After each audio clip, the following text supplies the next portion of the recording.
Mangkane asli Pak, kula maca kitab Adabud Dunya Waddin niku ana keterangan wong lanang rupane elek kok ngerabi wong wedok ayu kuwi hukume makruh. Kena apa? Ganggu lingkungan. Ya ambek ngerusak pemandangan barang ngono. Ngerusak pemandangan. Ngaget-ngageti wong. Akeh wong kaget. Nduk, kok wis tok kene, Nduk? Nggih, Bule. Karo sapa werene? Kale bojoku lho. Lha endi bojomu? Niki. Innalillahi wa inna ilaihi rajiun. Kenemok kondi to, Nduk, bekakas kaya ngene kok mbok impuni. Terus wong-wong ya do ndongakno elek. Kuwi sing lanang mati aku ya gelem genteni ngono. Warahmatullahi wabarakatuh.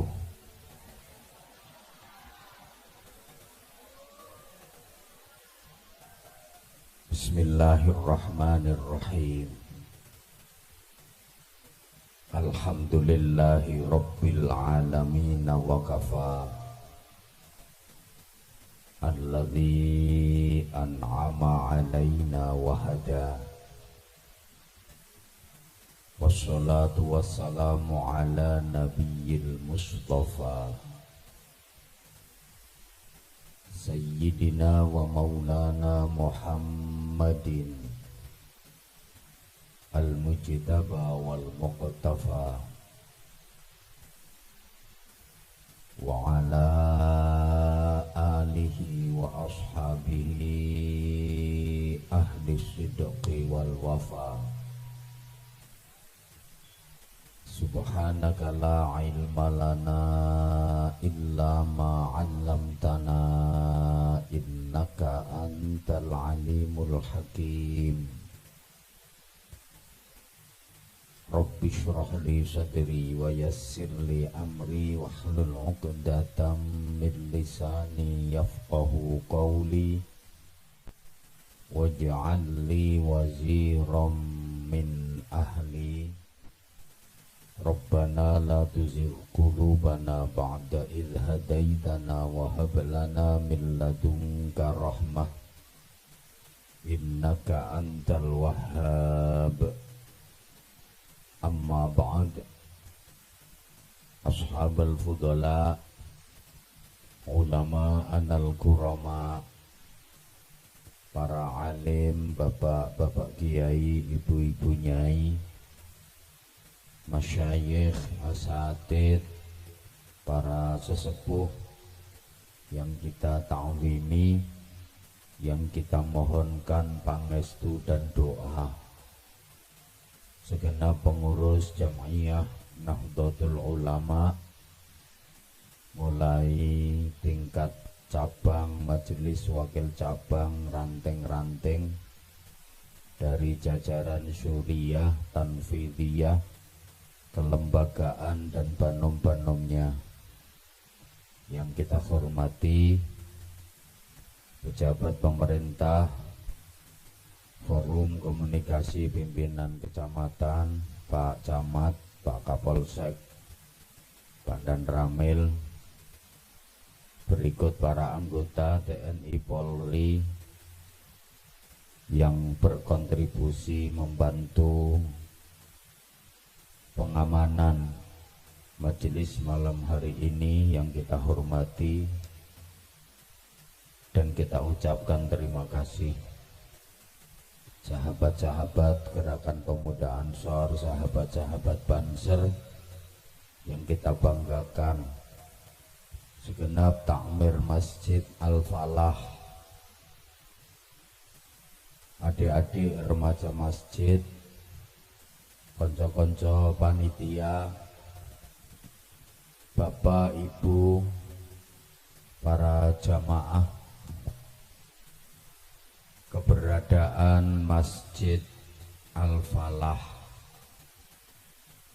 sesuai dengan namanya mudah-mudahan mampu mengantarkan jamaahnya khususnya dan masyarakat luas secara umum menuju kehidupan yang bahagia. Falah niku artine bejo, bahagia, ayem, tentrem. Kula sampean urip niki mesti kepingin ayem, nggih napa nggih? Pancen urip niki dikongkon ayem. Gak entuk susah. Gusti Allah pesen la takhaf wa la tahzan. Ojo wedi, ojo susah. Urip iki dikongkon seneng. Seneng iku nikmat. Seneng iku ridha.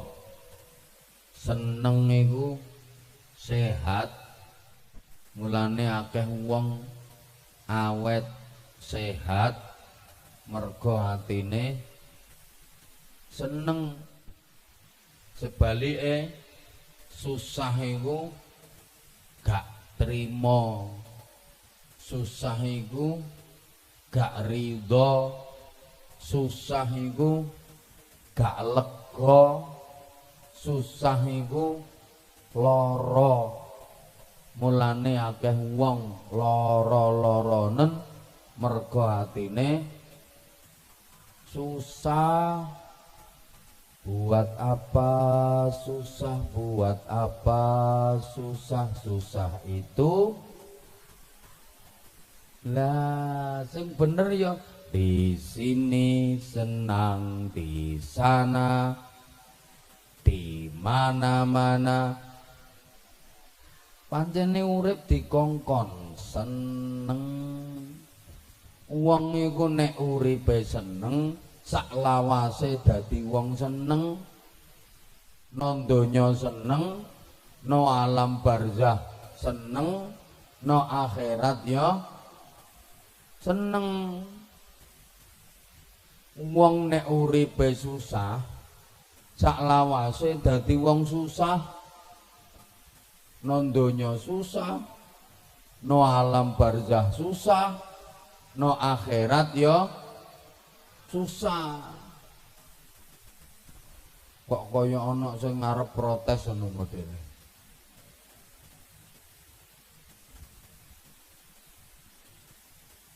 Wong niku nek uripe seneng berarti sing dilakoni bener. Wong niku nek uripe susah mesti sing dilakoni salah. Sampeyan ngelakoni opo ae nek bener, mesti atine sampeyan seneng.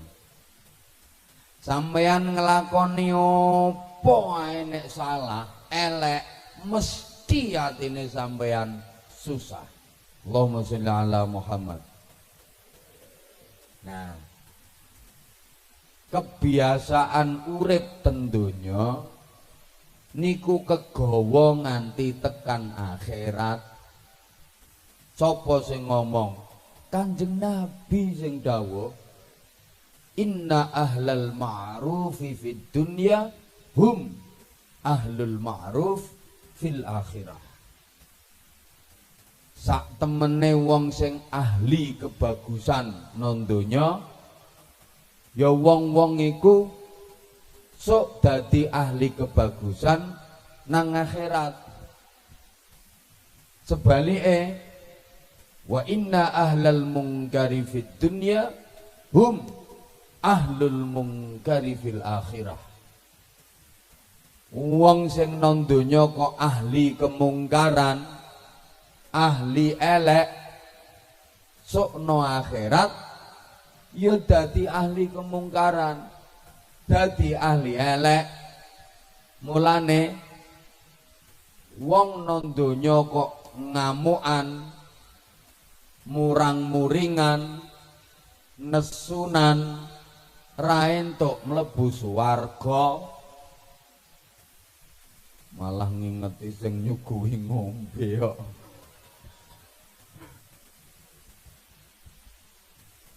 Tak baleni, wong nang donya kok ngamukan, murang-muringan, nesunan, niku benjang mboten angsal mlebu swarga. Kenek apa? Ndak ngamuki kanca-kancane. Mergo wong nang donya kok ngamukan, sok nang akhirat ya ngamukan. Mlebu swarga nang ngamukan yang ngerusak suasana swarga. La taghdab walakal jannah. Aja ngamukan, aja murang-muringan, aja nesunan. Engko sampeyan mlebu swarga. Nek ngamukan, murang-muringan, nesunan, ra entuk mlebu swarga. Allahumma sholli ala Muhammad. Mula wong nang donya kok apian, sok nang akhirat ya apian. Manggone swarga. Wong nang donya kok elekan, sok nang akhirat ya elekan. Manggone neraka. Matine ae lho ketara, Bu. Wong iku nek kulino seneng, matine ya mati seneng. Ana to wong mati ketok seneng, lambene mengsem, wajahe cerah, pilingane kemringet. Nek lanang ketok tambah ganteng, nek wedok ketok tambah ayu, mergo seneng. Wong nek uripe kulino susah, matine mati susah. Ana wong mati ketok susah, ketok sedih, muwet cucu, nyaprut betutut, metot-metot, mencowureng, modele kaya ora patek setuju dipateni.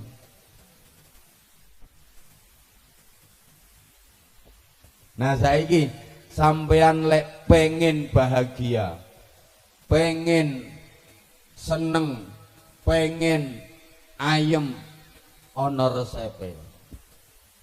Aja sampe sampeyan kebujuk nanggone petang perkara. Sapa wae sing kebujuk petang perkara iki sak lawase gak bakal iso ayem. Siji, tolabul ghina fi kathratil amwal wal ghina fil qanaah. Rata-rata wong Karangjati iki pengen dadi wong sugih. Nggih napa nggih? Ketara. Wis sing teka sakmene akeh. Gak peduli sing nglempoh, gak peduli sing lungguh kursi, gak peduli sing no panggung. Kabeh pengen sugih. Ana wong kok ngomong, melarat ya wis ora apa-apa. Tambah penak ra kaken pikiran. Kuwi asline wong ngempet. Wis suwe nek pengen sugih tapi ra keturutan. Ketoke guyang-guyu tapi ya kudu njotosi wong. Kabeh pengen sugih tapi akeh sing salah paham. Rumangsane sugih iki nek duwite akeh, donyane akeh. Padahal mboten. Sugih iku nriman. Sampeyan nek atine nriman, sejak saat itu sampeyan dadi wong sugih. Najan duwite sampeyan sithik, donyane sampeyan sithik, kok nriman sugih sampeyan. Duit sak pirang-pirang, donya undung-undungan, tapi atine ngrangsang, rumangsa kurang ae, melarat sampeyan. Bapak Ibu para jamaah, rezekine Gusti Allah sing dikekno sampeyan niku lagek saiti. Isih luwih akeh sing durung dikekno. Rezekine Allah sing dikekno sampeyan niku nembe contoh, lagek uji coba. Saman ku dikei contoh, diuji coba, diparingi rezeki, ndek piye polahe wong Karangjati tak kei rezeki. Nek dadi apik tak tambahi. Tapi nek dadi elek tak stop. Ngono jare Gusti Allah. Sampeyan dikai rezeki kok seneng, cocok, diterusno ambek Gusti Allah, ditambahi terus. Sampeyan dikai rezeki kok ra seneng, ra cocok, rumangsa kurang, dilereni karo Gusti Allah. Mula Allah dawuh, la in syakartum la azidannakum. Awakmu tak kei rezeki kok cocok, seneng, tak tambahi, tak terusno. Tapi sebalike, wala ing kafartum inna adzabi lasyadid. Awakmu tak kei rezeki kok ra seneng, ra cocok, tak lereni, stop. Bu, la haula wala quwwata illa billah. Wong kene iki ayu-ayu do budek ya. Bu, lah ngono.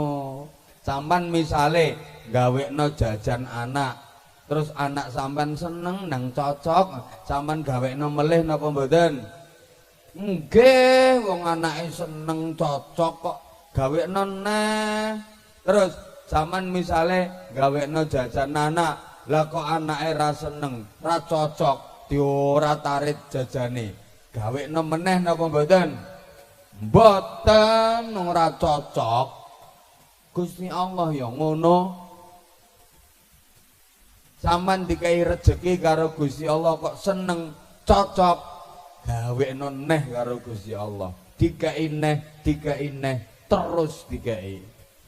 Sampeyan dikai rezeki karo Gusti Allah kok ra seneng, ra cocok, dilereni ambek Gusti Allah. Mulane eling-eling nek nampa rezeki rupa apa wae, sak pira wae, aja delok akeh sithike. Wong niku nembe conto, sampean seneng, sampean nang ngomong, ya Allah cocok, kula seneng ya Allah cocok, engko mesti ditambahi karo Gusti Allah.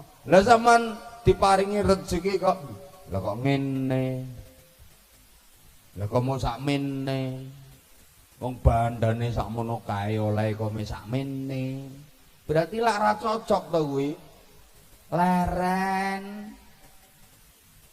Mbah ra direken kok. Dilanjut mboten? Allahumma sholli ala Muhammad. Allahumma sholli ala Muhammad. Aja lali nek nampa rezeki ngomongo sing banter, lek nampa rezeki sak pira wae apa wae ngomongo. Bu, sampean oleh bojo sing saiki sering mengeloni sampean, cocok napa mboten? Cocok mboten? Lha nek cocok aja meneng, omongno. Pak, cocok. Mesti ditambahi sampean. Ya, cocok kok. Nah, ada zaman ngomong ora penak blas. Tiwas loro, ora cocok. Leren.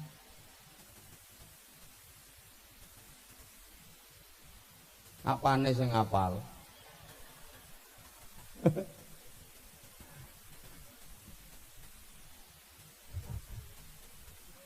Wong sugih ambek wong melarat kuwi asline padha wae. Sing ngomong ra padha kae mesti melarat ya, mesti melarat ya. Ya ra padha. Sugih ambek melarat kok padha. Ya ra padha. Padha, Bu. Maksude padha-padha tanggungane Gusti Allah. Wong sugih ya tanggungane Gusti Allah, wong melarat ya tanggungane Gusti Allah. Bedane mok sithik. Wong sugih kuwi rezekine wis dikekno, digawa dhewe. Lah nek wong melarat rezekine durung dikekno, isek digawakno. Ayo padha-padha iso milih, sampean milih ndi? Digawakno napa nggawa dhewe? Nah, iki bedane wong pinter karo wong goblok. Nek wong pinter senajan duwe akeh, moh kon nggawa dhewe. Seneng digawakno. Mulane ra eneng wong pinter kok usung-usung boto. Mikuli bongkotan, nyereti gledekan, ra eneng. Sing ngono kuwi wong goblok. Senengane brotong-brotong nggawa dhewe. Delok to lek ning rombongan ziarah Wali Songo numpak bis ngono kae lho. Wong pinter ra ngarah brotong-brotong, paling ya nggawa ATM, selempetno dompet ngono ae. Lah nek wong goblok ya nggo rantang, tremos, bontotane ra karuan, onde-onde, gedang goreng, ote-ote, lemper. Mulane lek eneng rombongan kok wonge brotong-brotong gawane ra karuan, kuwi tandane wong. Ayo Bu, milih ndi? Digawakno napa nggawa dhewe? Sing banter milih ndi? Digawakno napa nggawa dhewe? Nah, sing milih nggawa dhewe goblok. Wong kok seneng abot. Nah, kalau sing milih digawakno siap-siap melarat.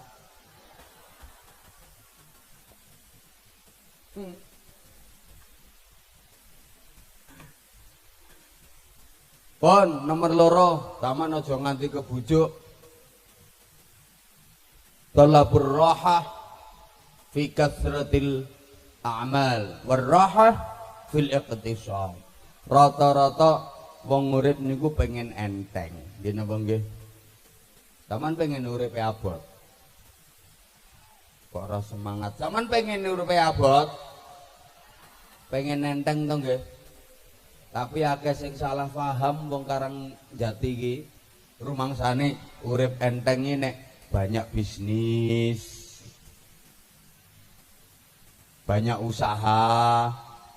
Enteng. Ana wong Karang Jati duwe sawah 2 hektar. Ngono kuwi. Nek ngomong ngene iki umpama aku ndek sawah kok 10 hektar ya enteng uripku.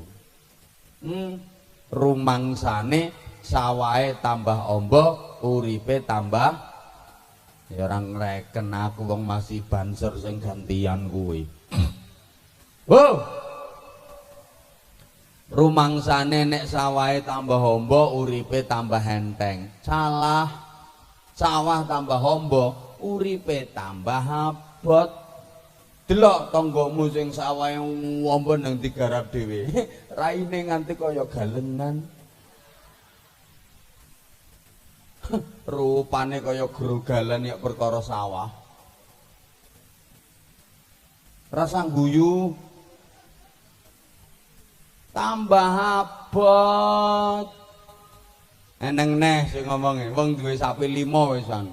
Ngomonge ngene iki ndek sapi ke 20 enteng uripe. Enteng apane tambah abot. Sapi wakeh di rumah dhewe. Ganteng sapine timbang wonge. Wong isuk wis ngedusi sapine, ndeke dhewe durung adus. Saman lek pengen uripe enteng atine ayem, kuncine al-iqtisad. Hiduplah sederhana, urip sedengan apa anane, rasah neko-neko, rasah hongso-hongso, rasah ngoyo-ngoyo. Bu, saman lek iring-iring nganten nekani acara resepsi nganggo klambi sing apik, sing pantes, tapi yo sedengan ae. Ra usah kok kudung nyileh. tas nyileh, sandal nyileh, ra ngarah iso ayem sampean. Liyane dong guyu, sampean yo meneng endi lho ambek mengheningkan cipta. Ditakoni kancane, kok menenge to, Mbak? Lah piye tase dinteni wonge? Sampean lho ape ngalahno sapa? Terus wedi kalah karo sapa mbek wangi angsa-angsa ngono kuwi. Sedengan apa anane? Tak elingno, sampean duwe gawe, mbuh mantu mbuh nyunatno. Lek pengen enteng atine ayem sedengan. Ana wong sugih duwe gawe nang gayane kaya wong melarat, ketok medhite. Sugih ra karuan duwe gawe kaya wong melarat, slametane berkate gepeng. Segoe mek 20-an. Dikei mik rating sak jumput, nelawoe ndok puyuh disikir dadi 4.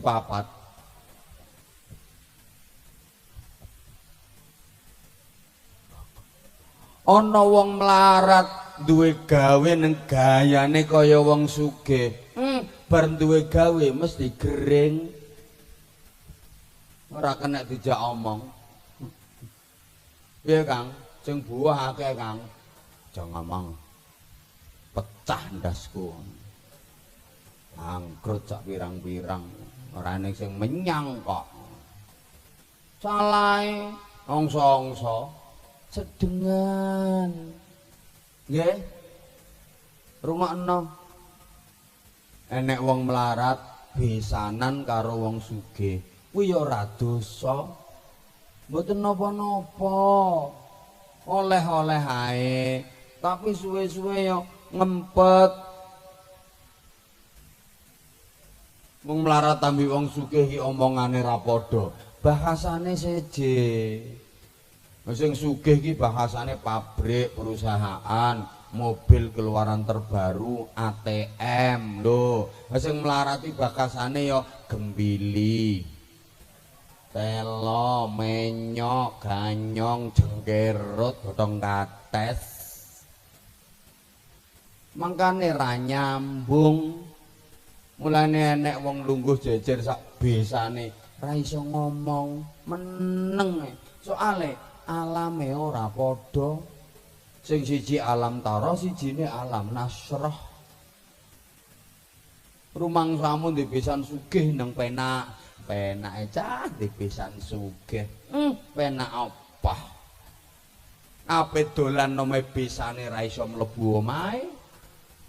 Ra roh carane. Mlaku bareng kaya babune sampean. Ra penak sing sedengan. Woi.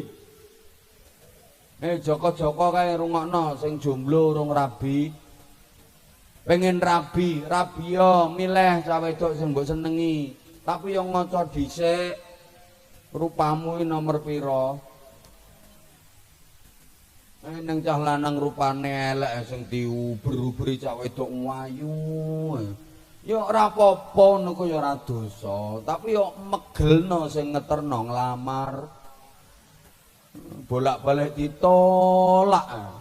Gak pegelen sing ngeterno nglamar. Kathik bapake cah wedok rontok pinter omong. Dek, aku sakjane duwe mantu awakmu ya ora apa-apa, Dek, tapi sepurane hitungane gak cocok. Padahal ya ora perkara hitungan gak cocok kok ya rupamu lho medeni wong. Mangkane asli wae kula maca kitab Adabud Dunya Waddin niku ana keterangan wong lanang rupane elek kok ngrabi wong wedok ayu kuwi hukume makruh. Kena apa? Ganggu lingkungan. Ya ambek ngerusak pemandangan barang ngono. Ngerusak pemandangan. Ngaget-ngageti wong. Akeh wong kaget. Nduk, kok wis tok kene, Nduk? Nggih, Bule. Karo sapa kowe rene? Kale bojoku lho. Lha endi bojomu? Niki innalillahi wa inna ilaihi rajiun. kenemok kondi to nduk bekakas kaya ngene kok mbok impuni. Terus wong-wong ya do ndongakno elek, wis sing lanang mati aku ya gelem genteni ngono. Ya mbah genane wis lara nemen kok ora sida mati. Sedengan nek pengen ayem, pengen enteng. Pengajian iki ora oleh suwe-suwe kok ya. Sedengan ngono. Cocok mboten? Kok iso mboten lho. Ora entuk suwe-suwe. Susah kok dadi penceramah. Teko keri ya dirasani. Rata teko niat pengajian to ora. Padahal aku ora teko keri lambat ya perkara ngaji no kono. Anggitmu aku leren main karaoke ngono. Ya ora mampir biliat ya ora. Langsung rene. Engko to kondisi ya diomong ketara rong mangan. To kondisi njaluk pangan panitia. Susah to. Engko kaken guyon ya dilokno, kiai to dagelan ngaji goyong. Kok raneng guyon ya dirasani, ngaji petentengan, metenteng kaya udun apa jeblos.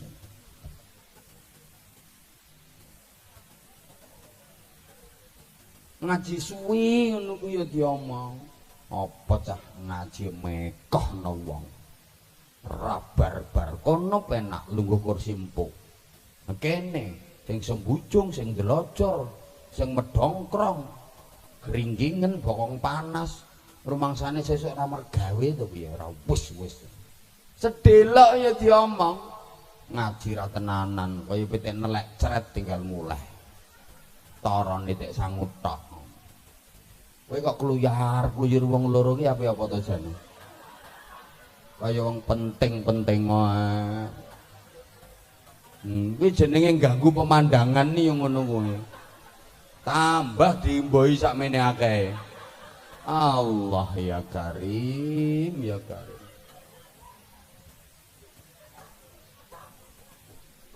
Panitiane sing paling kathah yang seksi intak-intik nggih. Proposal neh. Kowe gek ngono kono roh kowe. Ya wong iki sing ngajakno. Saman panitia departemen pengemisan ya.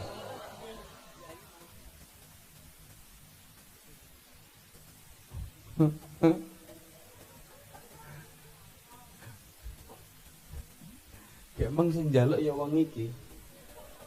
Saiki wong iki neh. Muga-muga ikhlas. Ngaji lagi 10 menit wis dikongkon ngemis. Wis mbok yo engko sik. Wayahe wong serius-serius kok. Ndong ngene iki gara aku lali sampean. Sedengan nggih. Sedengan, Bu. Bu. Sedenganmu ya karo bojomu kuwi cocok sedengan. Mulane sampean ngene iki entuk ngingeti aku, tapi aja mbayangno aneh-aneh.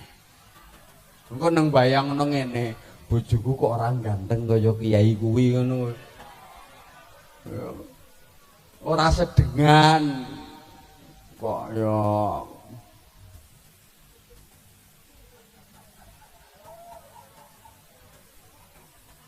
kowe nek ape rabi maca sik. Golek sing sedengan. Sedengane wong ya macem-macem kok. Nomor 3 aja nganti kebujuk. Talabun ni'mah fil ladzat wan ni'mah fis sihah. Rata-rata wonge pengen urip enak. Rumangsane enak itu ada pada kemewahan. Turu enak no spring bed, mangan enak no restoran. Salah.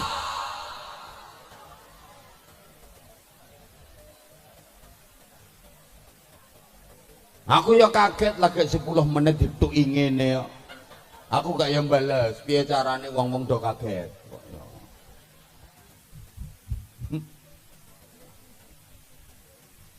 enak nggone nanggone awak sehat. Wis to awak kene sehat, aja kok turuna spring bed. Nek galengan sawah lho iso keturun. Awak sehat kok. Matuk maghrib nang sawah ora mulih-mulih, bojone bingung. Le bapakmu parani le ora mulih-mulih nang sawah. Parani anake, kaget to anake. Melungkerno pojokan galengan. Sampai ngerakut pacul.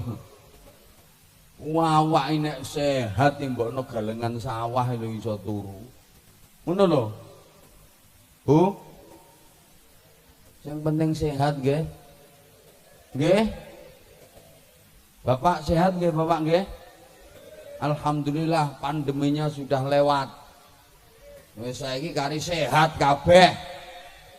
Sehat lawarang. Wis to, Pak? Sampeyan di bojo wayu kemrusuke poe sumluhai aduhai imut yahud bahenol menamanol semok kembelena kemontok kementak kementak kemalak kinyis kinyis mingis mingis mentang mentang moblong moblong bahenol denok denok debleng. Tapi loro-loronen bojomu jajal. Dikeloni nang kumat mengine. Ngik ngik ngik. Turun jaba ae, turun jaba ae. Nanti tepak berbeken aku. Ngeloni kowe padha karo ngeloni traktor.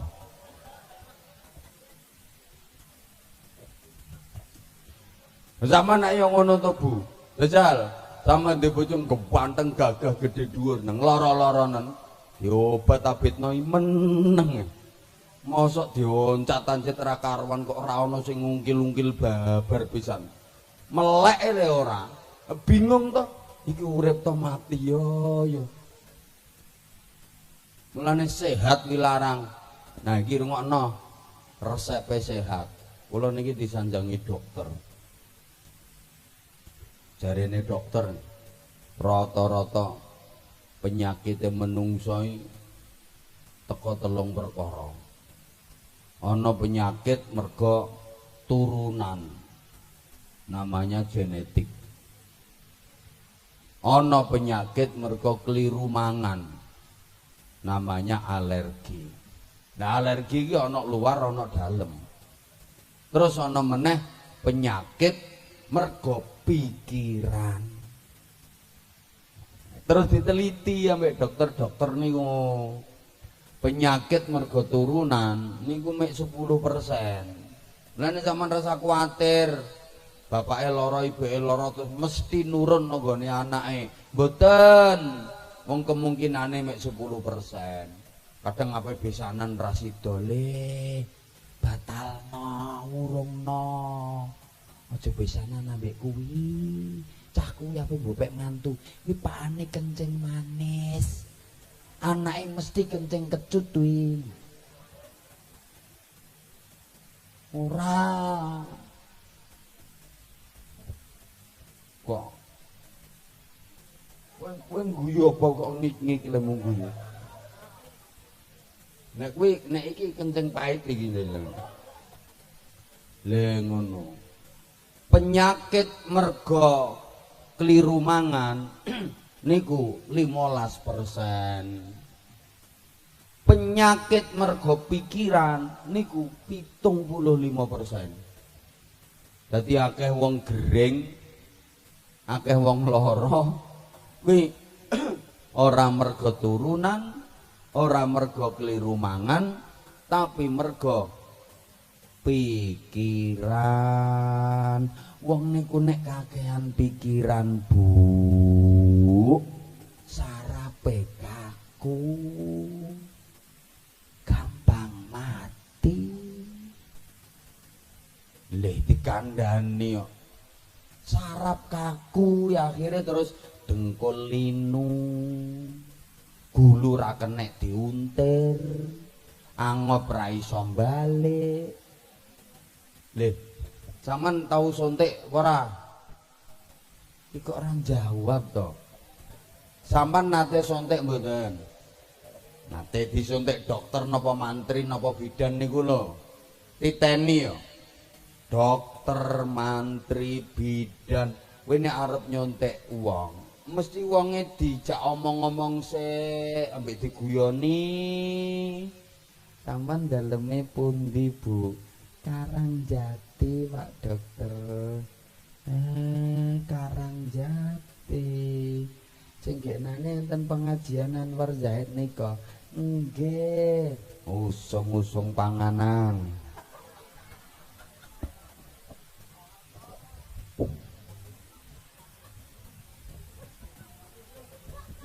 Kuwi lek ape mbotokno sapa ranjing.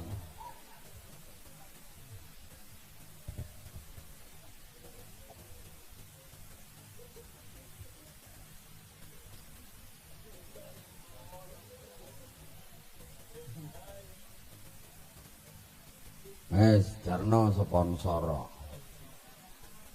Wis tok omah mesti diseneni bojone. Kowe mengapa to Pak riwah-riwi tak entik yang penting-penting dhewe. Ben kon ben celatu bojone tok omah kok.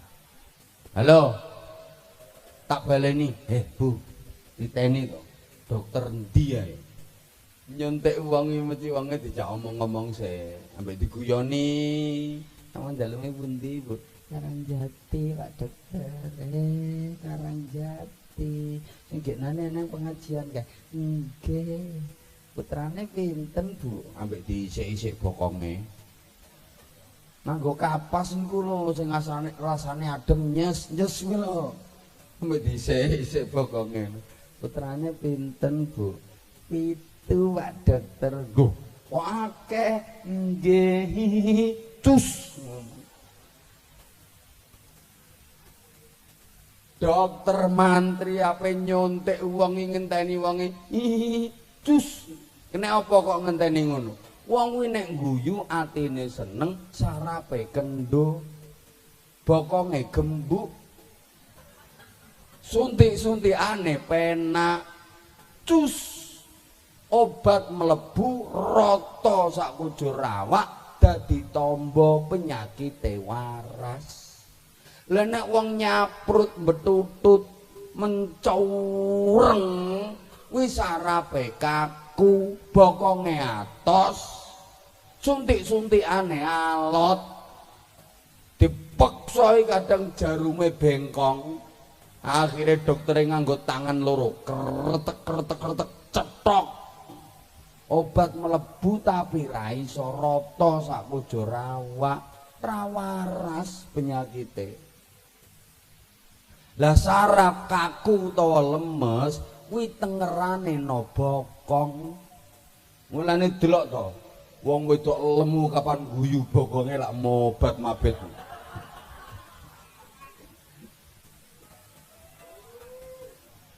Lho delok to. Iso der. Kuwi sarape lemes.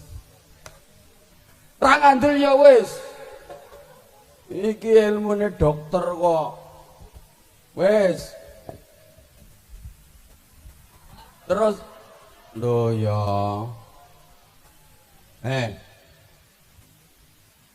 Wong kakehan pikiran. Kuwi garai lara terus gelis mati. Lagi diteliti wong sak donya.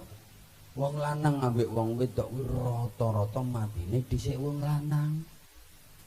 Buktine ten pundi mawon jumlah rondo karo jumlah duda luwih akeh rondo.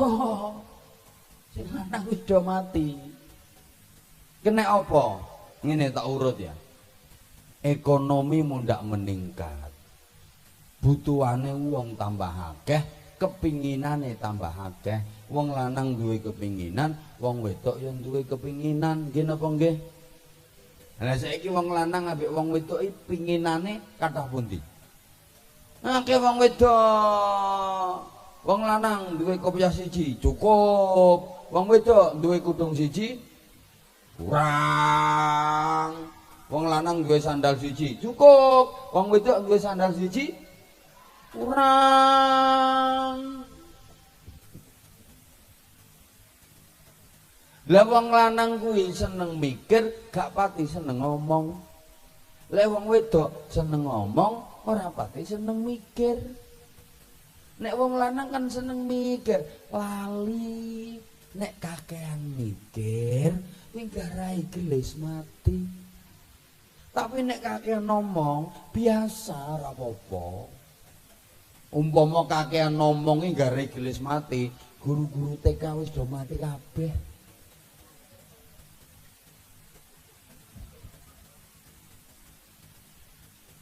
Hoi. Hoi. Wong lanang mikir, lek wong wedok ngomong. Jajal ya, wong wedok dijak lunga bojone, mbah nondi. Ketok omah apik, ora ngarah meneng. Mas, apik Mas ya omah kuwi. Iya, apik. Omah apik ngono ku tukulan to bangun Mas. Bangun omah kok tukulan. Wong lanang ya terus nek jawab tapi ngenes asline ngono. Lah sampean iso bangun para Mas? Ra iso, tukang. Lah sampean kok ora nyeluk tukang, Mas? Ora eneng tukang nganggur. Jawabe terus tapi pikirane ngenes. Wong wedok dijak dolan omahe keluarga sing sugih. Roh meja kursi apik, ora ngarah meneng. Tangane demek-demek. Apik Mas ya? Iya, apik. Ngene iki oleh kondi Mas? Tuku kondi. Nek tuku nanti Mas? Toko. Ngono. Saman roh tokone Mas? Roh ngono kok ora roh. Nah saman kok ora tuku, ora seneng modele. Ngomongnya tas-tas tapi pikirane ngenes. Lah wong lanang sering salah paham. Eneng wong wedok ngono ku rumangsane pengen, padahal mboten Bu nggih. Mboten. Rumangsane wong wedok njaluk nukokno, padahal mboten Bu nggih. Mboten, mek pengen roh ceritane tok.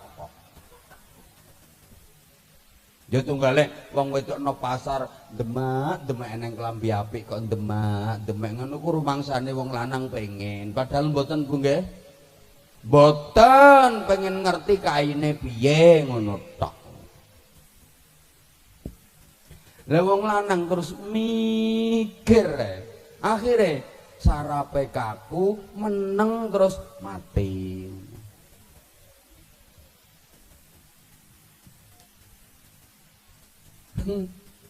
Wis muga-muga sehat kabeh. Mikir sing apik-apik. Nggih. Nggo mikir sing apik-apik ae. Pon nomor piro ki yo?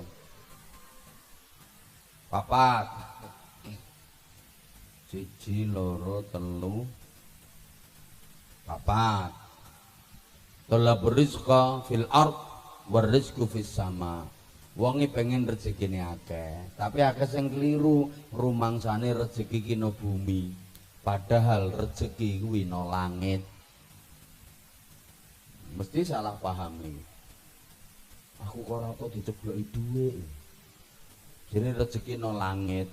Maksude rezeki kuwi sing ngatur Gusti Allah. Lah panjenengan kerja niku ming tugas ngelakoni ibadah, rezeki karo kerja kuwi ketoke lak dadi siji. Padahal dhewe-dhewe rezeki ya rezeki, kerja ya kerja. Mulane aku ora seneng lek nek wong ngomong ora kerja ya ora mangan. Salah. Mencah cilik-cilik kerja apa jajal? Ya mangan kabeh kok. Eneng wong lara nemen wis matang-matang nembayang ra iso apa-apa. Pinggir-pinggire akeh jajane kok. Lah iya. Nek pengen duwe akeh kudu kerja keras.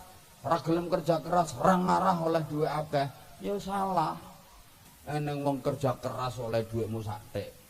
Golek watu nang gunung. Aduh kerjane keras ora karuan.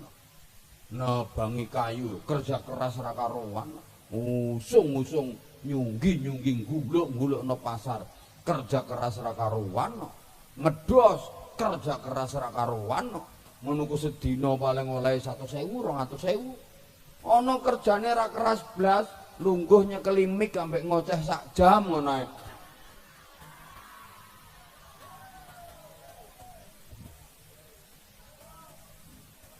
Mbah kaya sapa ngono. Ya ora keras kok.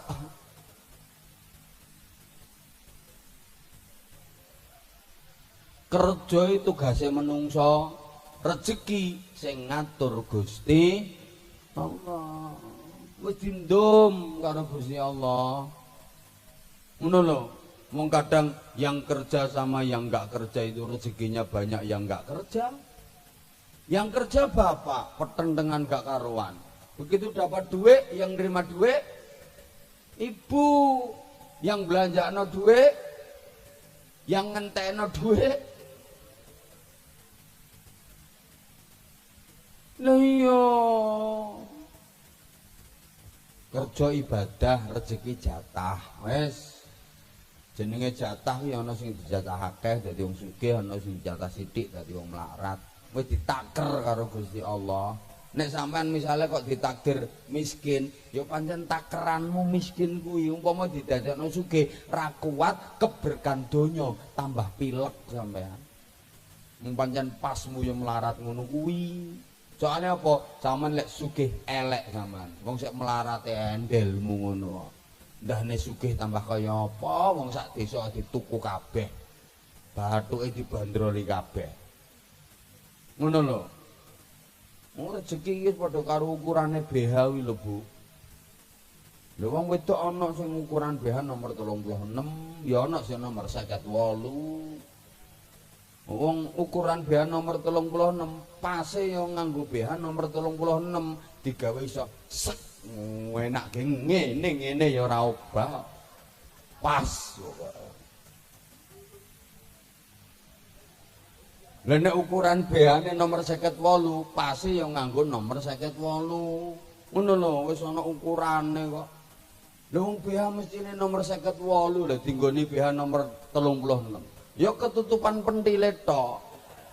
Nyengangi nang dhuwur.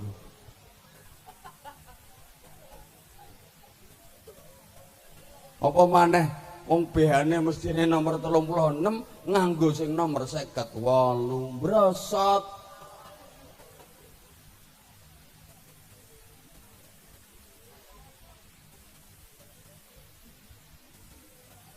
Rezekimu. Alah ya wis to Mbah rasa digerayangi kok. Iya iki brosot iki. Kegeden nek brosot kuwi berarti ora pas kok. Wis ana takerane kok. Ya tunggale kopiah barang iku to, Bro. Ana iki cah sakmene iki lho ukurane kopiahe ra padha. Ana sing nomor 6, ana sing nomor 7. Ana sing nomor 9, ana sing nomor 12. Awakmu iki nomor pira? Dawurane nomor pira? Kuwi jero isine apa ndek iki? Paling damen di sini. Ngono kuwi pase iki sing ukuran nomor 6 pase nganggo nomor 6. Jajal ukuran nomor 6 nek dinggone nomor 12, kaya jejeli sempak.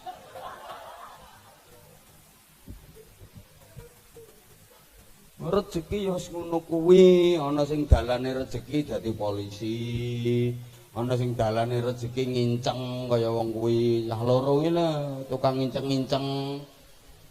Oh. Ana sing dalane rezeki ya ulek-ulek pentil kaya iki. Iki suwengi boleh pentil pira ae ngene iki. Ngenang ngene. Lha iki bukti apa-apa iki apan profesional. Dadi dalan ngono lho. Guyon nih lho, guyon apan profesional dadi dhuwit. Delok haha dikandani sule lho, amek guyon tok lho, dhuwite ya miliaran no. Mergo profesional. Nek guyonmu memel malah dijotosi wong wae. Dolanan nih nek profesional dadi dhuwit. Lar mentok ditampeli, tampel rono balekno rene, tampel rono balekno rene. Nek profesional miliaran, pemain bulu tangkis kuwi njajal. Jajal kowe sing nampeli larmen tok. Soale kowe ora profesional. Tukaran kuwi nek profesional duwe akeh. Petinju-petinju pegulat pesilat sing profesional akeh duwike profesional. Lah nek amatiran gelut jotos-jotosan teman-teman watu gerudukan kaya cacah entek-entekane bonyok raimu tangkep polisi mlebu penjara mewek. Sing seneng tukaran-tukaran ndi teko to rasae. Apa to ndang ngono kok mbok ewangi jotos-jotosan lho mbelani apa jajal diangen-angen. Harga dirimu lho sak pira wong reneng regane blas ngono. La haula wala quwata illa billah. Ayo to apa-apa iki dipikir manfaate. Ngono ku sing sampeyan yo elek, keluargane yo elek, nama organisasine yo elek, jajal. Empo. Yes, mulai. Rambut ini nek profesional dadi duit. Diure digembeknya zing.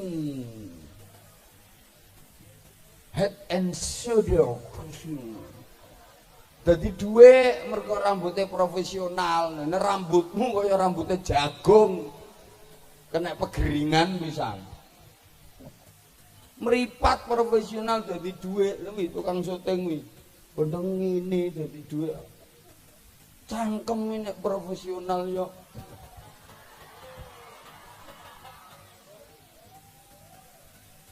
jajal kenteni munggah gue sing ngomong ngono lho mongko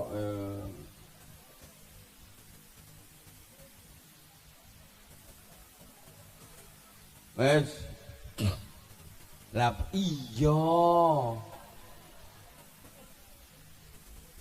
berikutnya disyukuri keberadaan masjid niki disyukuri nggih alhamdulillah nggih apa rame urun nggih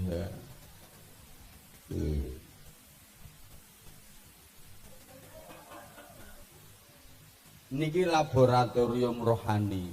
Nggo siji mesti target utamane yo iman karo takwa. Target utamane. Takwa ki apa to?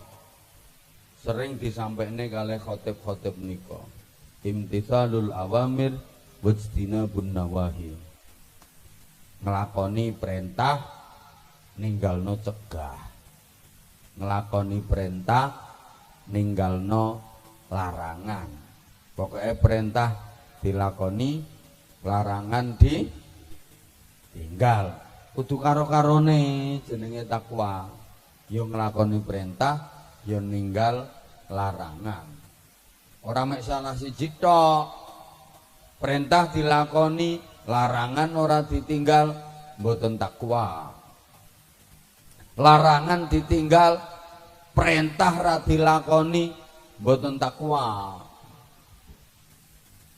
Perintah dilakoni, larangan dilakoni pisan, ya mboten takwa niku celutak. Mergo ngene, perintah kuwi apik, larangan kuwi elek. Nah, apik karo elek ra oleh dicampur. Apik karo elek kok dicampur, apike kalah Bapak Ibu, walaupun apike luwih akeh. Nek dicampur menang eleke. Contoh kolek anget sak ember campuren karo telek lentong anget sak sendok. Iki kira-kira dadi telek rasa kolek napa kolek rasa telek? Kolek rasa telek. Akhirnya guak to. Sing diguak telek etok napa sak kolek-koleke? Ya kabeh mosok eneng sementara nduk eman nduk telek sak sendok. Saring ngono nduk disaring.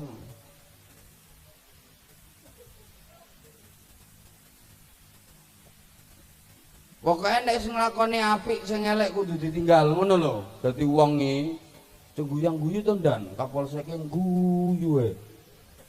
Nek apik ya apik ndan, tegas ya tegas, aja dicampur karo sing elek-elek, malak-malak bareng ngono ku prei.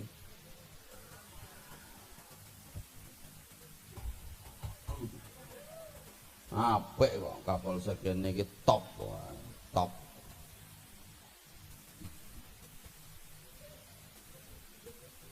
Jenakno anak yang ngono Bu, apik campur apik engko dadine apik. Contoh Ahmad apik, Anwar apik, Zahid apik. Dadine Ahmad Anwar Zahid apik. Jajal jenakno anak kok apik campur elek. Ahmad Agus Syaiton Iblis. Ya Agus karo iblisnya menang di. Lah iya. Tapi ya aja kapiken cah. Saking senenge karo Arab, anak pertama jenenge Bismillahirrahmanirrahim. Anak nomor loro Alhamdulillahirabbil alamin. Anak nomor 3 Ar-Rahmanirrahim. Ya anaknya nomor 4 Maliki Yaumiddin. Nomor 5 Iyyaka na'budu wa iyyaka nasta'in. Anak nomor 6 Ihdinas siratal mustaqim. Nomor 7 dawa dhewe jenenge siratal ladzina an'amta 'alaihim ghairil maghdubi 'alaihim waladdallin rabbighfirli wa liwalidayya walil mu'minina amin. Engkarepe nek nglumpukno anake rasane lho siji-siji dikeplokine plok Al-Fatihah nglumpuk kabeh. Yo pekno konder dile to, pekno konder dile. Contone bismillah, nek lanang yo Abdillah. Ngono. Abdillah sapa ngono to? Sapa jenengmu yo? Hah? Bangun. Sing bangun apamu? Nah ngono, Abdillah bangun samudra. Ngono ngono. Abdillah Izul Haq. Apik to? Abdillah sapa ngono. Nek wedok ya Abidatul Kamalia. Lho, panggilane Mbak Bida. Mbak Lia. Ora kaya wong kene, Sumini.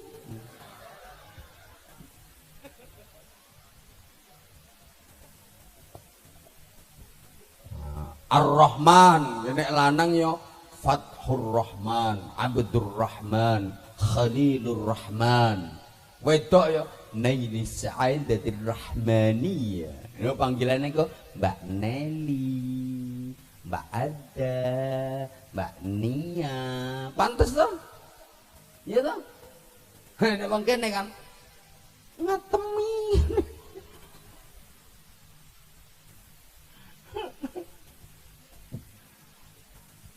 Ar-Rahim ya Rahimullah, Abdurrahim. Wedok ya Rahimatul Hajjah. Lebih yang ngono celane Mbak Aja, Mbak Ina ngono. Apa aku ora sumuun nembok kae tisu. Lambimu lho copokan tak gene lap. Pun matur suwun, nggih matur suwun. Nggih. Pinter.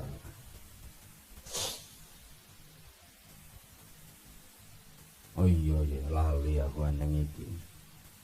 Pokoke apik kudu Allah ya Karim. Apik padha apik, aja sampai apik dicampur elek. Eling-elingen. Nah, takwa niku mas tata'tum. Boleh ngelakoni takwa niku semampunya. Semampunya bukan semaunya. Semampunya ki ngoyo. Petentengan umume wong kene sedekah ya sak mampune iki dipandang enteng nek karo wong kene mampu ku mek 5.000 kok padahal cara ngoyo 5 juta kuat. Lah sing diarani takwa kuwi ngoyo 5 juta kuwi lho semampunya ngono kuwi. Lah nek wong Karangjati semampunya kan sing paling enteng to. Kok ora ngaku to kowe modelmu. Sedekah ya sak mampune, mampuku 5.000. Padahal cara ngoyo 5 juta kuat. Iki nek ngetono 5.000 ora takwa blas. Sing takwa yang metenteng 5 juta kuwi jenenge takwa. Ngoyo cara pitik ana ngeden. Mulane sing metu ndok. Lek nek ra ngoyo cret telek lentung. Mulane iki engko kapan ana kotak keliling. Kowe ngoyo ngetokno 100.000 kuat, mbok cemplungno blung 100.000 takwa wae. Lek nek kowe 100.000 kuat kok mek blung 2.000 cret. Pun disiapne Bu nggih. Kudung abang 2.000 lebokno neh. Nyumbang masjid tok 2.000. Ngisin-ngisine. Siapne. Monggo panitia. Monggo panitia.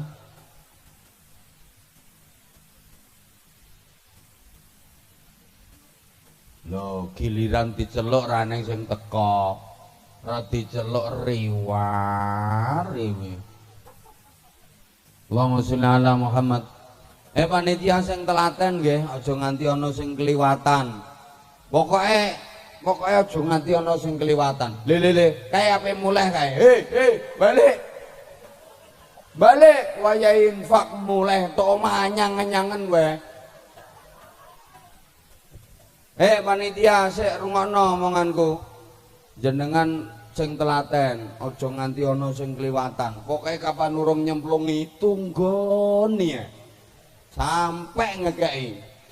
Kapan lah kok keselen apane? Kapan ra ngekei nggo kalung dedel kalunge. Nyemplung kok plung 2.000 jegugen ndase ra apa-apa. Apa maneh gelange gedhe ngekei mek 2.000. Kowe 2.000 mbok untel-untel lebokno neh. Ganti. Masya Allah Bu, wong kalungmu sakmono gedene kok mek 2.000. Ayo belajar infak. Allahumma sholli ala Muhammad. Panitia, iki sing lungguh kursi bareng iki ditariki kabeh. Aku yo iya keri-keri kok. Sik keri-keri. Tak deloke sik Kapolsek ngekeki pira. Lurahe ngekeki pira. Aku pokoke sak dhuwure Kapolsek. Abang ing Kapolsek 100.000. Ra ngekeki yo isin kok. Allahumma sholli ala Muhammad. Ayo bro, selawatan bro, monggo.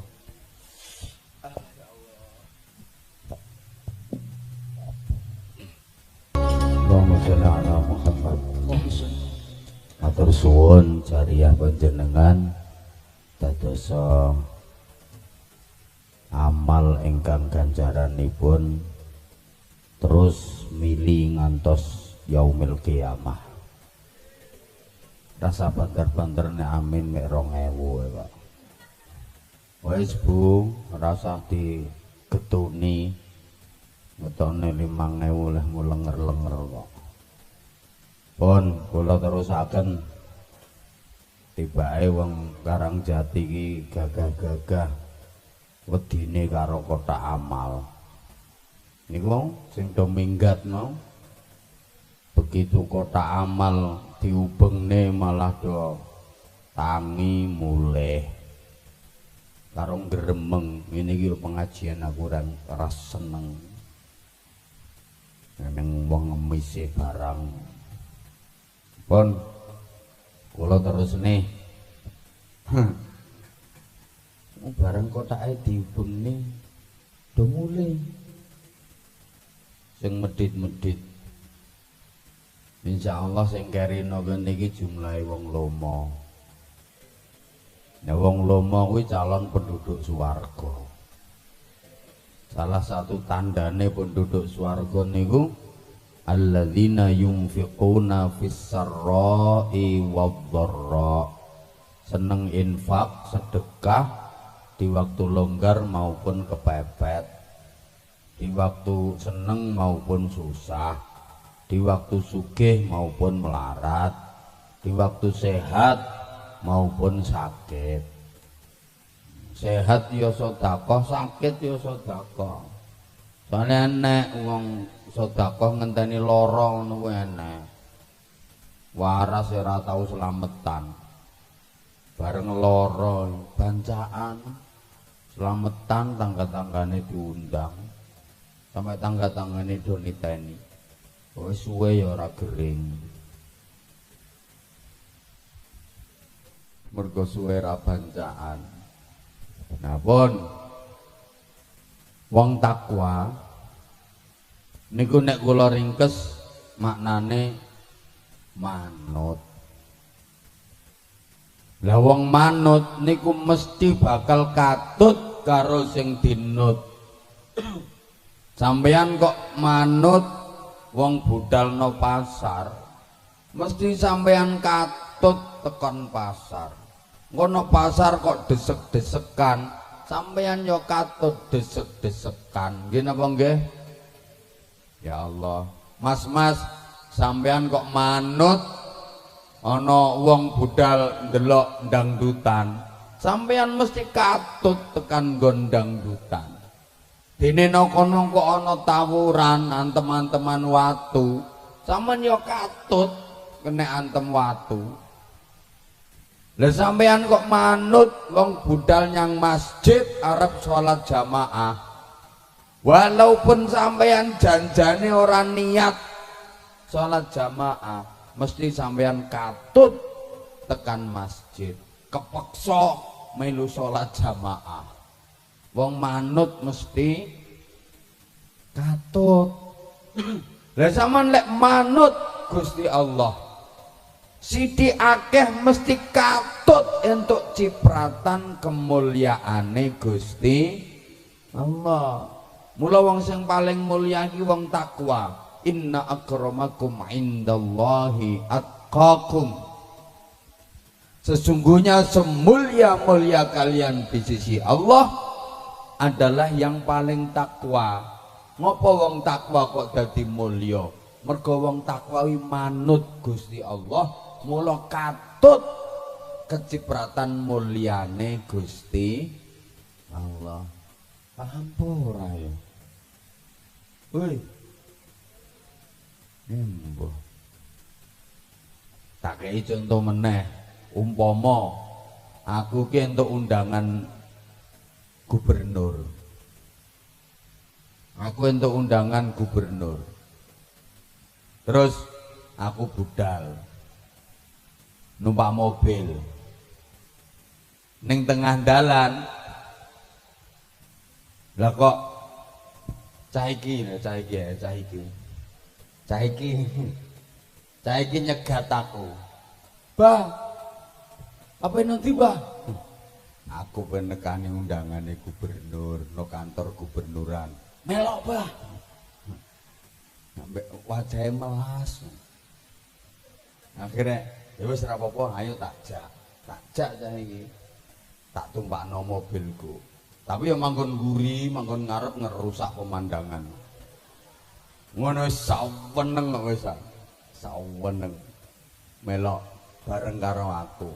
Begitu mau masuk pintu gerbang kantor gubernuran, ning kono ana polisi-polisi, petugas berjaga-jaga. Tanya akhirnya tamunya gubernur. Akhirnya polisi-polisi ini hormat kabeh, magrak. Tamu gubernur dihormati, aku dihormati. Cah iki katut dihormati ora? Katut ora? Ya katut ndekne nang jero mobilku kok. Katut dihormati. Terus aku omong-omongan karo gubernur. Cah iki medun terus ngenteni no ngisore ban motor sampai mentungkruk mau welas. Bareng aku wis rampung, terus acarane ramah tamah, makan-makan, diaturi dahar. Kira-kira sing melok aku iki digoleki apa ora? Goleki kok di pendereke kiai diaturi jak dahar. aku dikei mangan. Saiki katut oleh mangan apa ora? Akeh iki nambahan mangane mbek aku. Mergo manut aku, katut ngono lho. Wong manut mesti lah wong takwa ki manut Allah. Allah Maha Mulya. Mula wong takwa katut entuk cipratan kemulyaane Gusti Allah. Krikil iki didolak ra payu to. Sapa sing ngapain nuku krikil? Noratan yo teraki sepeda motor tabraki mobil. Nolatar kadang diteleki pitik, geger-geger pitik. Wong krikil, tapi nek krikil iki gelem manut kedele. Adai karung sep. Regane krikil iso padha karo kedele. Krikil pinter iku lino pengajian krikile wis. Sampeyane salat tau khusuk ora? Ndek eling-eling mulai pertama nglakoni salat sampai gek meng salat Isya. Sampeyan iso khusuk tenanan, eling tenanan nang Gusti Allah wis ping pira?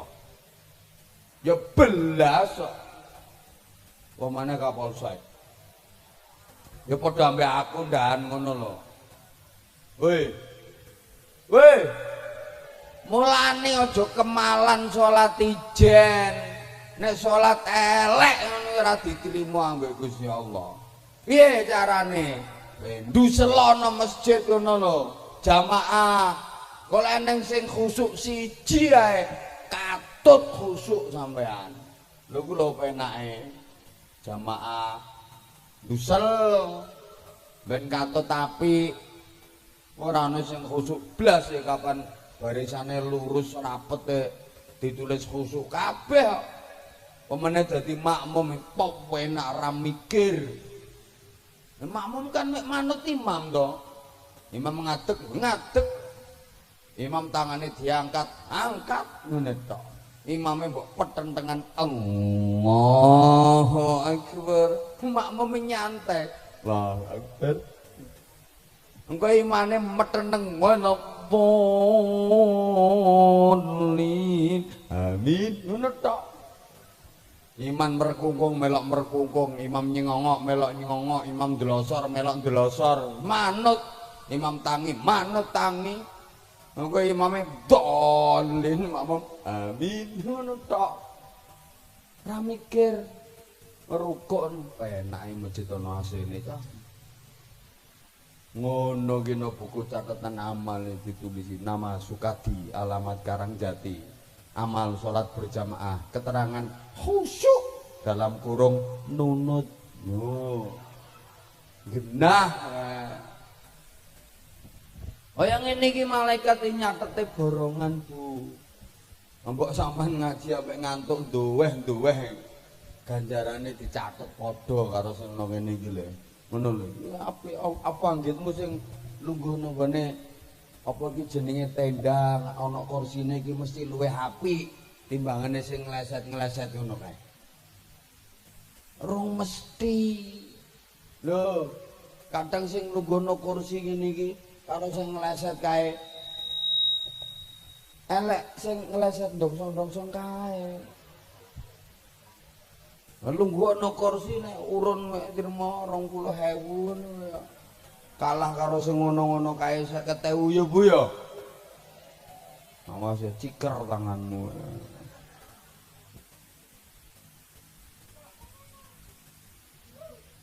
Huh? Ya Allah. Ya wes. Nomor loro iya. Lho ngene wis mulai ana sing ngomong, telat tapi ngaji sedelok awas. Potong-potong.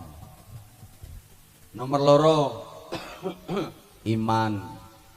Lho iman kuwi lijamul insan, kendaline menungso. Penting cara kendaraan iman kuwi gas sekaligus rem. Kendaraan mlaku mergo digas, mandek mergo direm. Lah wong Karangjati iki iso nglakoni ibadah, ya salat, ya poso, ya ngaji, ya maca Quran, ya wiridan, ya sedekah kek mengkae. Kuwi mergo digas karo iman. Wong Karangjati iso ninggal maksiat, ora zina, ora mendem, ora judi, ora nyolong, ora tukaran, kuwi mergo direm karo iman. Lane Kanjeng Nabi lek ngendika la yasriku sarikun hina yasriku wa huwa mu'minun wa la yazni zanin hina yazni wa huwa mu'minun. Maling ora ngarah nyolong kok umpama duwe iman. Anane ndekne nyolong mergo pas kuwi imane ilang. Lek iman niku kan kadang munggah, kadang medun, kadang tek babar pisan. Lah maling pas nyolongi imane pas entek. Umpama jek duwe iman, ora ngarah nyolong. Mulane ora ana critane wong nyolong karo maca bismillah ora ana critane. Ana ndan wong korupsi lare istighosah dhisik. Ora ngarah copet nyaut tas kok Allahu Akbar, ora ngarah. Imane pas ilang. Ngono lho. Woi. Woi.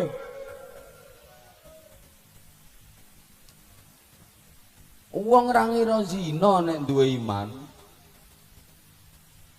Anane kok zina kuwi mergo imane pas ilang. Lan ra eneng wong zina kok tawasul sik. Saudari Lonte yang terhormat. Sebelum kita melakukan proses perpetinggiringan ini, mari sama-sama kita membaca suratul Fatihah.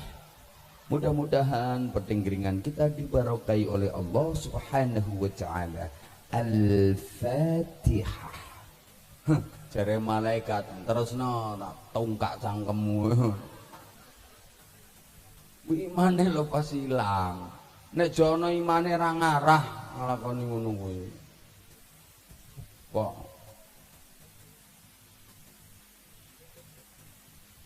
wis to nek mung guyu ora barbar.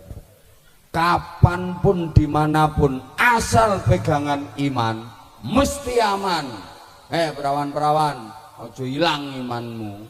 Pemane ngadepi codot-codot milenial kowe waya bengi-bengi digonjono sepeda motor atik dilerekno ana peteng-petengan. Tangane neritis mulai demek-demek. Ngerayangi pupu barang ngono. Iman harus bicara, wacakno takbir. Kowe atik didemek pupu meneh. Allahu Akbar, Allahu Akbar. Melayu.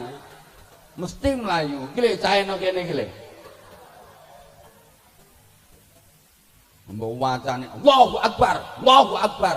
Melayu. Paling mek gremeng cah edan tibake iki ngono. Ora kok cah wedok saiki digrayangi pupune, ora iman sing bicara, tambah mendesak. Ya bablas kowe. Iman. Kok ya aku ngene iki tak ewangi bengok-bengok untuk lara pisan. Coba ngomong kapok. Dia nyilek lambenem delok. Kene ngempet ra karuan petentengan dikapok-kapokno.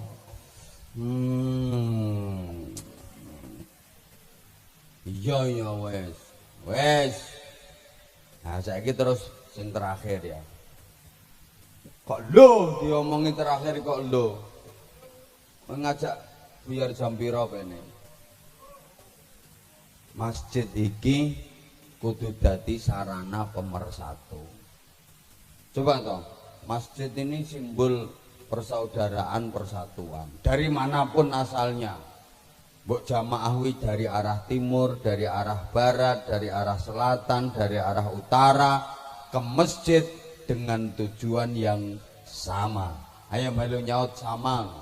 Ke masjid dengan tujuan yang dengan niat yang melakukan ibadah yang menyembah Tuhan yang membaca bacaan yang melakukan gerakan yang sama. Maka ini artinya dari manapun asal kita, mau dari timur, barat, utara, selatan, pojokan, siapapun kita, mau petani, mau pedagang, mau polisi, mau pegawai negeri, mau pejabat, mau artis, apapun agama kita, apapun ras dan suku kita, apapun budaya kita, kita sama bangsa Indo. Kurang semangat, kita sama bangsa Indo. Secara akidah kita diikat dengan tauhid. La ilaha illallah.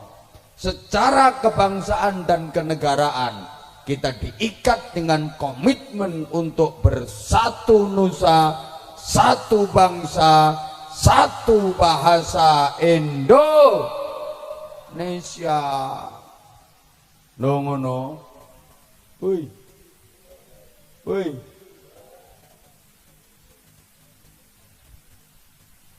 Mulane NKRI wis harga mati, kesepakatan seluruh komponen bangsa. Sopo ae sing ape merongrong keutuhan NKRI, ape macem-macem karo kedaulatan negara, yuk kita harus siap untuk melawan. Pancasila ideologi falsafah negara iki wis dadi kesepakatan seluruh komponen bangsa. Wis gak oleh dirubah, gak oleh diganti sampai kapanpun. Paham? Paham?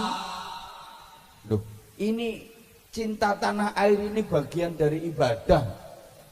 Aja salah sampean. Kanjeng Nabi lek dawuh ngene, uhibbul arabiyyata li'anni wulidtu fil arab. Aku mencintai bangsa Arab karena aku dilahirkan di Arab. Kita bangsa Indonesia harus begitu. Uhibbul indonesiyyata li'anni wulidtu fil Indonesia. Aku cinta Indonesia karena aku lahir dan dibesarkan di Indonesia. Yang aku injak ini bumi Indonesia. Yang aku hirup udara Indonesia. Yang aku minum air Indonesia. Yang aku makan adalah makanan yang tumbuh dari bumi Indonesia. Ngono. Sapa apa macam-macam mbek Indonesia? Sasa ae. Lah nek kowe ra cocok karo Indonesia, ya milih yo negara sing menurut kamu cocok mana. Ngono, minggato. Indonesia ra rugi kelangan mung kaya dapuramu ngono kuwi kok. Ya Allah, ya Allah, ya Allah. Woi. Nah, masjid ini simbol pemersatu. Makanya ayo ben iso rukun nika, aja lali filosofine kun kal yaden wala takun kal udunain. Jadilah kamu seperti kedua tangan, jangan seperti kedua telinga. Halo, aku takon, tangannya jenengan loro, nggih napa nggih? Beda ta padha?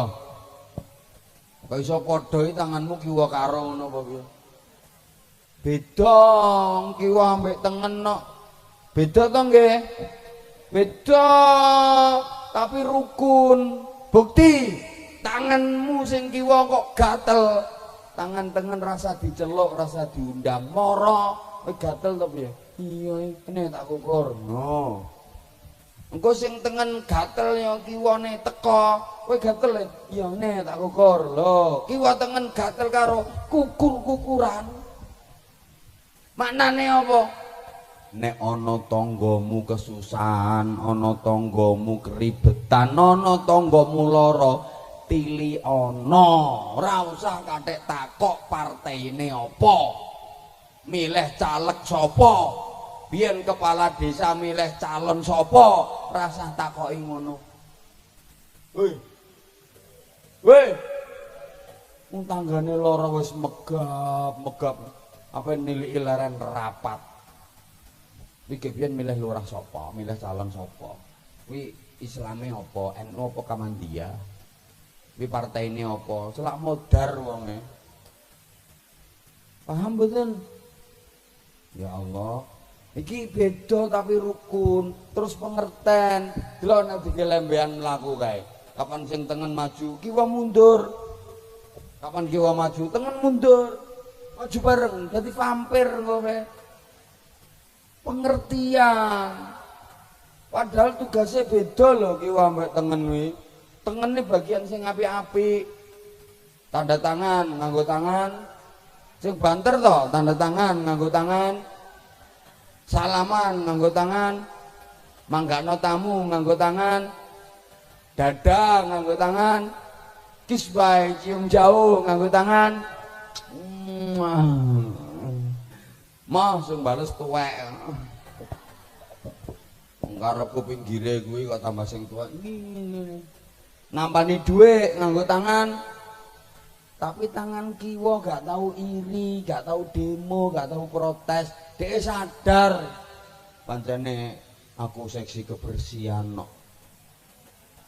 Tugasku kan wilayah belakang.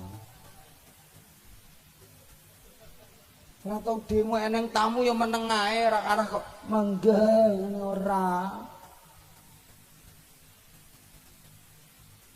Lu ngono ku tangan tengen sayang kok ambek tangan kiwa. Dikandani, "Wa kiwa, pancen aku bagian nampani dhuwit kok wa. Tapi engko nek tak tukono jam, kowe sing ngenggo ya lho." Pamer ya pantes apik kok. Ngem kuwi kodanan mati ngono kuwi. Engko nek duweke tak tukono cincin, kowe sing nganggo ya lho, pamer neh. Ngono. Masya Allah. Aja kaya kuping loro. Delok to? Kuping loro parek tapi ra tau petuk. Ayo kupinge sapa kiwa karo tengen sing tau petukan. Wedhus iki lho kupinge dawane ngono ya ora tau petukan kok. Kuping kiwa nyerek tapi ora tau petuk. Ya Allah karo dulur karo tangga erek iki ora takok-takokan. Enten mboten?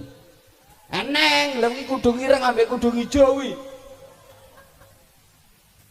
Omahe adep-adepan ora takokan kok. Apa no toko leren melipir-melipir ngenteni omahe tutupan. Jotak aku jotak ambek wong kuwi. Erek ra tau petuk. Ya Allah, kaya kuping kuwi. Erek ra tau petuk. Atik kuping iki modele ra ngurusi. Kuping tengen gatel. Iki ora ngurusi, mbok kowe cureken nek ya wis. Kuping kiwa gatel. Tengen ya orang ngurusi. Terus sifatnya meri apa tengen tinggone anting. Kiwa yang njaluk tur kudu padha. Aku yang njaluk padha karo nggonmu ngono. Jajal misale tengen antinge gedhe sing kiwa cilik ngono bento.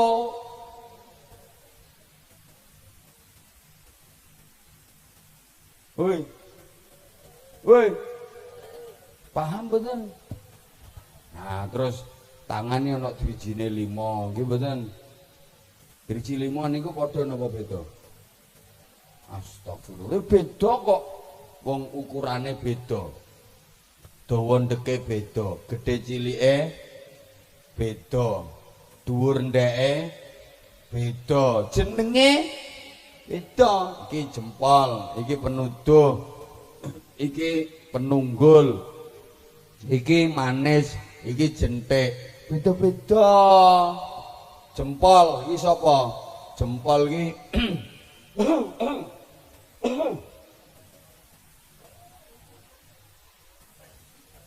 jempol iki pejabat. Jempol iki lho pejabat sing nanggone kursi-kursi iki lho. Iki jempol iki wong jempol iki pejabat. Pemimpin. Pemimpin ini kudu ngene. Kapan pemimpinnya jempol, rakyatnya mesti jempol. Kesejahteraannya mesti jempol. Ekonominya mesti jempol. Pokok pemimpinnya jempol. Karangjati jempol. Kapan camate jempol, kapolseke jempol dan ramine jempol, lurah-lurahe jempol. Karangjati mesti jempol. Nek pemimpine ngene rakyate jungkel nyungsep kabeh. Apa-apa kapan wis dijempol karo pemimpin mesti beres. Pak, urusan ini bagaimana, Pak? Beres. Wah, anak buah Kapolsek izin dan ini gimana dan beres pokoknya angker pemimpin wis ngene beres. Nomor loro driji penuh raeneng sing wani ngomong sepi lho liyane kapan sing wis ngene iki wong berduit ambok ketua yang dilo penasehat itu meneng kapan wis ngene wong sugih lha kok ora ngandel modelmu nggih mboten Kapolsek ini sing ngene wong sing duwe dhuwit ya siapa Pak siapa Pak siapa Pak ngono tok kok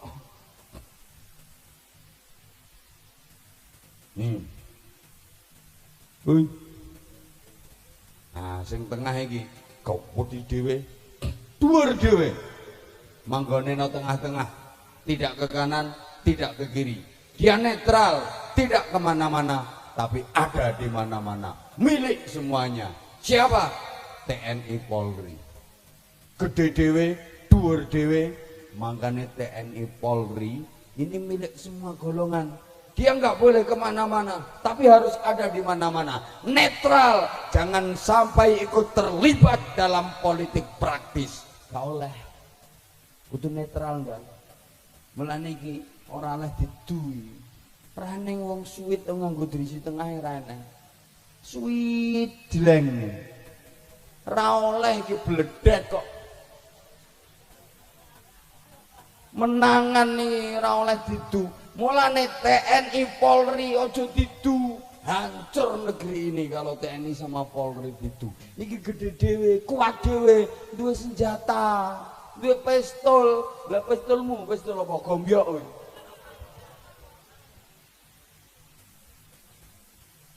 iki kudu netral iki manggone tengah-tengah ora didu nah terus iki manis iki pemuda-pemudi manis karena harapan agama masyarakat bangsa adalah pemuda-pemudi harus ada kaderisasi dan regenerasi remaja masjid Syubbanul Yaum Rijalul Ghad pemuda hari ini adalah tokoh di masa depan nah pinggir dhewe iki jentek cilik dhewe tapi mentes aja mbok sepelekno sapa iki wong wedok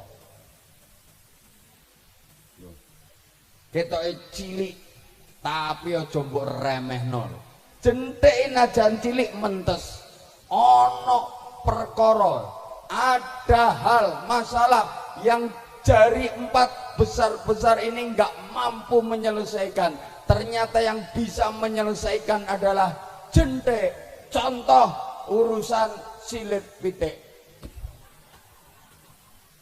iki wayang ngendok tora iki sing nyogrok brus iku dijentek kok ganjel iki wayang ngendok iki lha nek brus lolos urung wayang ngendok jentek aja jempol sing mbok lebokno dobel pitike kok termasuk departemen perupilan iki urusane jentek iki senajan cilik wong wedok iki jentek senajan cilik mbok jempol sak gedene sak pira didu karo jentek suwijleng menang jempol apa menang jentek mulane pol jempol rumakno sak hebat-hebate jempol kalah karo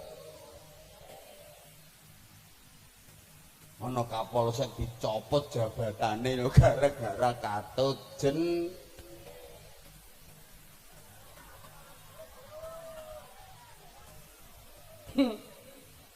Hei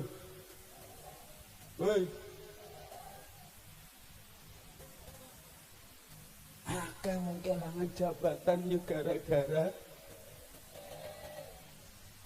jadi remehno iki Kapolsek yang ganteng gagah gede dhuwur ini ana ngarepe anak buah ya gawa ya kamu kesana kamu tugasnya sini bojone teko sik ya ngono digetak bojone goblok dadak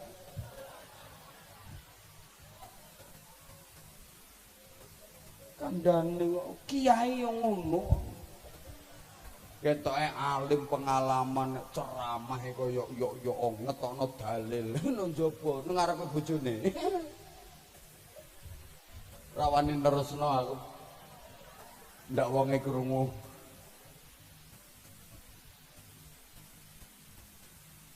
Nanggetmu wong wedok nek di rapi kiai terus dadi wong wedok sing saleh.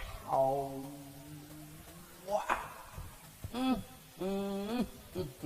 Terus nek mlaku nang ngarepe bojone terus ngene. Mergo bojone kiai, mlakune nggo dengkul. Terus nek ngomong brasa glanit punapa panjenengan badhe ngersakaken dahar sak menika kawula caosaken nggih ngono. Iki lho ngalami dhewe.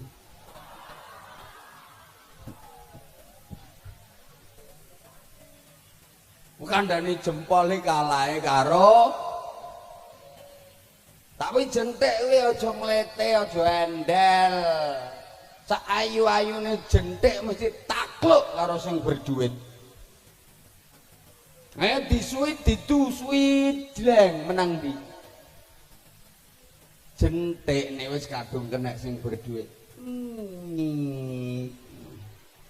Wong wedok nek kadung kena sing berduit. Mbok ngomel kata-kata template dhuwit plek sepi. Mulane wong nek berduit oleh jentik ayu. Delok wong sing sugih-sugih. Bojone ayu-ayu. Kowe nek rapate ndek dhuwit rasa golek jentik sing ayu ya kowe ya. Hoi. Wong lanang kudu ngerti ngono ku, Pak. Wong wedok nek wis ngambek gondok kan mlakune iku rata-rata, Pak. Cringkut, cledhok, centiet. Cringkut, cledhok, centiet. Mlebu kamar lawang ditutup banter. Jebrak. Wah apa nang njero? Blek mengkurep. Wong wedok nek wis ngambek iki mengkurep. Lah nek mengkurep ngono ku to, Pak. Cutik-cutik aneh-angel. Mbok cutik nganggo linggis iki lho ora kenek. Apa maneh linggis mundhek ngono. Ora ngenekno. Nek wong lanang cerdas ya ora bingung. Gendelno sing rupane abang gambar Soekarno Hatta. Kowe nang mlebu kamare alun-alun buka lawang cetik. Nek meru mlakune jinjit kaya pendekar kungfu ngono. Nah terus celehno nang pinggire plek wis tinggal nombale nunggu no kursi nyantai enteni 15 menit engko terus eneng wong kleset klemer terus nang ngarepe sampean kena kopi ta piye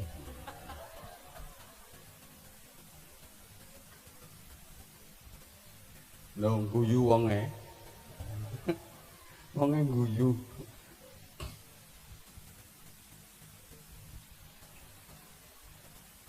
setengah siji kok. Nah. Apa? 5 iki kapan gelem kompak? Apa sing ngrasa dicekel? Nek gelem kompak, pawena. Eneng musuh. Jentik 5, driji 5. Eneng musuh.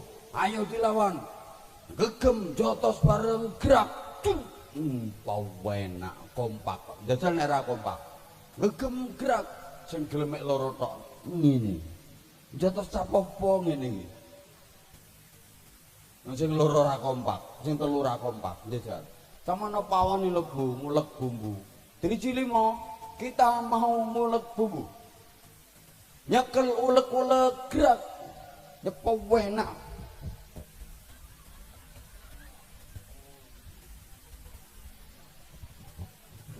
Jajal misalnya nyekel ulek-ulek sing gelem driji tengah karo driji penuduh iki ngene piye leh ngulek.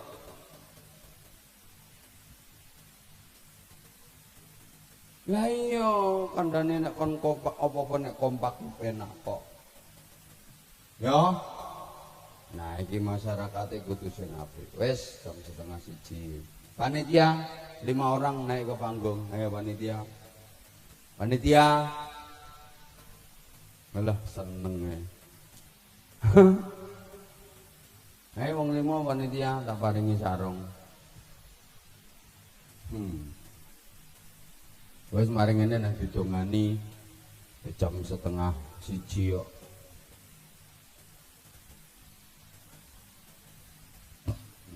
Seneng oleh sarung kok. Seneng oleh sarung kok. Tak paringi sarung. Nggih. Apane? Potong tumpeng terakhir didongani. Bu aja buyar to Bu, urung donga kok buyar. Sakarepmu leh muga-muga tok omah anyang-anyangen kowe. Aku ngeranyang-anyangen nyonteni. Bapak, nek njaluk miki sitok aku Mas. Kene Mas, delok kene Mas. Monggo. Mriki Pak. Mriki. Engko potong tumpeng jenengan sing motong aku sing dongani. Amit nyun sewu. Nami sinten? Ya ora muni, mik ra muni dikekno. Ganti mikmu. Lha iki lha sing muni iki. Nggih niki. Nami sinten? Mario. RT 5. Seksi intak-intik. Ya wis ora apa-apa seksi intak-intik. Matur suwun kinerjanya panitia malam ini luar biasa. Tak paringi duit 100.000. Kakean ya. 50 mawon. 50 mawon. Ya 50 mawon. Taman pek dhewe apa dikekno masjid? Nggih kangge masjid mawon. Oh kangge masjid mawon. Ya wis. Ya 50 ya tak kei 50. Eneng apa ora ya sing 50. Nek mboten 50 tunggal atas nggih purun. Sing ngulangi ngemis iki sapa? Kanca-kanca. Ya wis 100. 50 lah. Lah kok malah pelit to mbayai. Wis sing ngulangi sapa ngelokno kiai pelit. Panjenengan.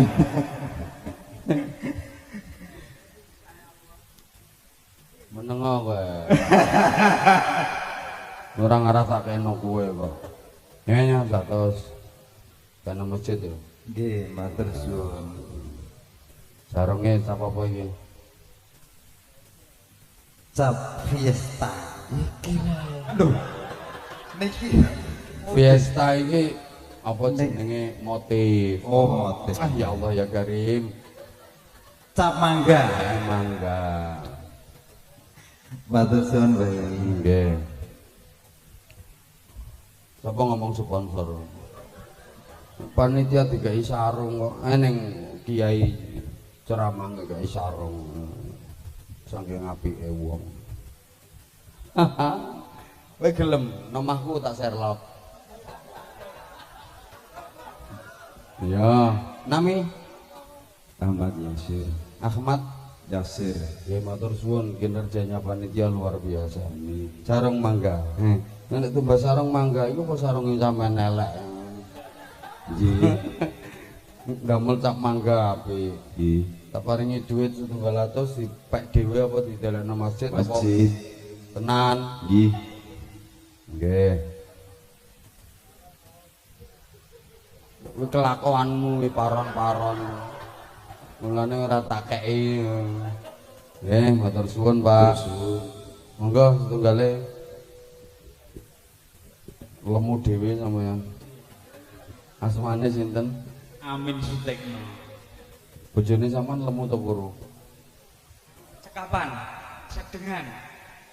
Berarti lemu, berarti nek sedengan. Wedi kuwatir dicelatu tekan omah. Wes. Sayang to kalih garwane. Sayang sangat istimewa. Gayane putrane pinten? Kalih. Cowok cewek. Syukuran. Dalem Syukuran tahun pengajian 2019. sing ceramah aku. Nggih menawi. Lali aku. Kayak aku disangoni piro ya? Cakep, cakep. Mboten. Alhamdulillah keren, mantep. Mantap. Niki berarti sak desa niki. Oh, satu dukuhan.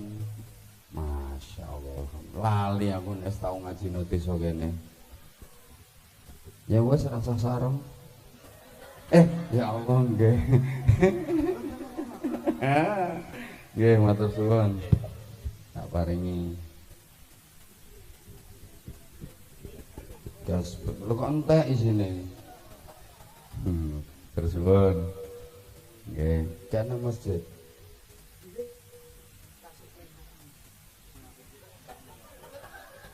Dan Kapolseknya nanti kurang setunggal loh Pak siapa radu ini engkau nengkau kono neng wong eneh baris eneh namanya sinten Pak Suwito Pak Suwito Suwito sowan Masya Allah aku sajane kepengen takon akeh tapi waktune wis kedala.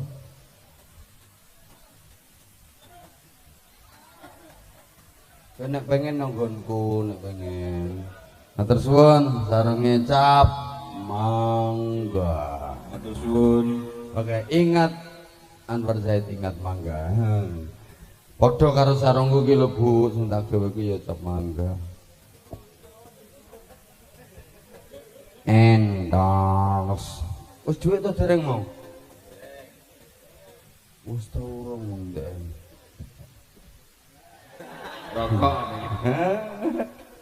nggih matur suwun sak kersane jenengan paring ning masjid monggo tibak dhewe monggo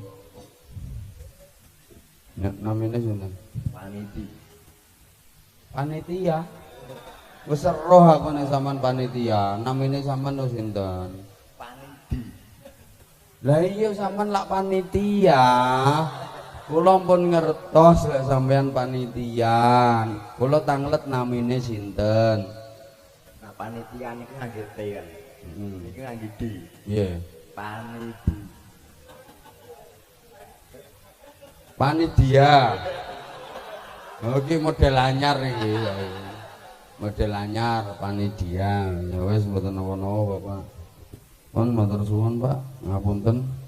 Saged kula maringi kenang-kenangan niki soalnya motifnya beda-beda bro ana motif kembang Nusantara ana motif gold iki Vista iki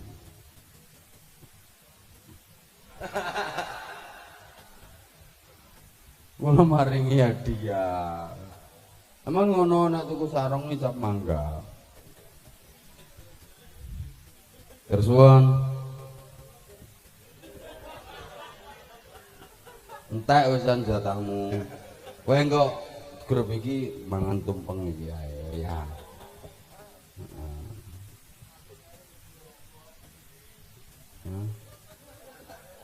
Pun matur suwun mangke sing motong tumpeng ketua panitia kula bagian donga mawon. Tuhan panitia kula nggih matur suwun sanget mantun ngeten niki kula langsung nyuwun pamit.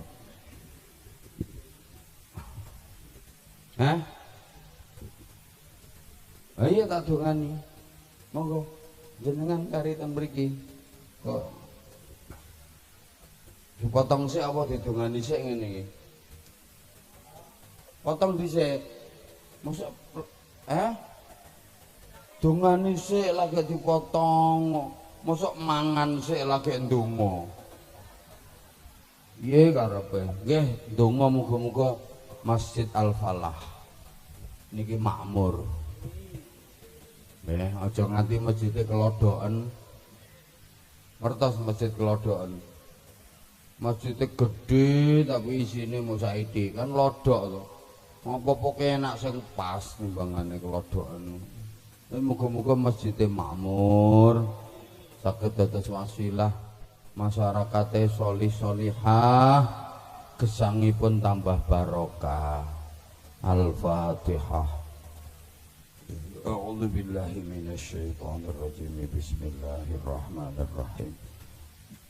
Alhamdulillahi Rabbil Alamin Ar-Rahmanir Rahim Maliki Yawmiddin Iyyaka na'budu wa iyyaka nasta'in ihdinas siratal mustaqim siratal ladzina an'amta 'alaihim ghairil maghdubi 'alaihim waladdallin Rabbi firli wa liwalidayya wa lil mu'minina amin ya rabbal alamin Allahumma shalli ala sayyidina Muhammadin wa ala alihi wa sallim ورضي الله تبارك وتعالى عن كل صحابة رسول الله أجمعين الحمد لله رب العالمين اللهم اجعل جمعنا جمعا مرحوما وتفرقنا من بعده تفرقا معصوما اللهم لا تدع لنا في مجلسنا هذا ذنبا إلا غفرته ولا هما إلا فرجته ولا دربا إلا ارتسته ولا عيبا إلا سترته ولا مريضا إلا شفيته ولا جاهلا إلا علمته ولا ضالا إلا هديته ولا معسرا إلا يسرته ولا مقصودا إلا حصلته ولا دعاء إلا استجبته ولا فقيرا إلا أغنيته ولا دينا إلا أديته ولا حاجة من حوائج الدين والدنيا والآخرة إلا قضيتها ويسرتها يسر أمورنا يا الله واشرح صدورنا واختم بالصالحات أعمالنا اللهم أحسن عاقبتنا في الأمور كلها وأجرنا من خزي الدنيا وعذاب الآخرة اللهم اجعل هذا المسجد الفلاح معمورا بعبادك الصالحين ومعمورا بعبادك المسلمين ومعمورا بعبادك المؤمنين ومعمورا بعبادك المخلصين ومعمورا بعبادك المتقين اللهم لك الحمد ومنك الخرج وإليك المشتكى وأنت المستعان وإليك تكلان وعليك البلاغ ولا حول ولا قوة إلا بك اللهم سلمنا وسلم ديننا وسلم دنيانا وسلم آخرتنا ولا تسلط وقتا نزع إيماننا ولا تسلط علينا من لا يخافك ولا يرحمنا وارزقنا خير الدنيا والآخرة إنك على كل شيء قدير وبالإجابة جدير ربنا هب لنا من أزواجنا وذرياتنا قرة أعين واجعلنا للمتقين إماما ربنا آتنا في الدنيا حسنة وفي الآخرة حسنة وقنا عذاب النار وقنا عذاب النار وقنا عذاب النار وادخلنا الجنة مع الأبرار برحمتك وفضلك يا عزيز يا غفار يا حليم يا ستار يا رب العالمين جزا الله عنا سيدنا محمد صلى الله عليه وسلم ما هو أهله فضل سبحان ربك رب العزة عما يصفون وسلام على المرسلين والحمد لله رب العالمين nyun pangapunten ingkang agung. Assalamualaikum warahmatullahi wabarakatuh.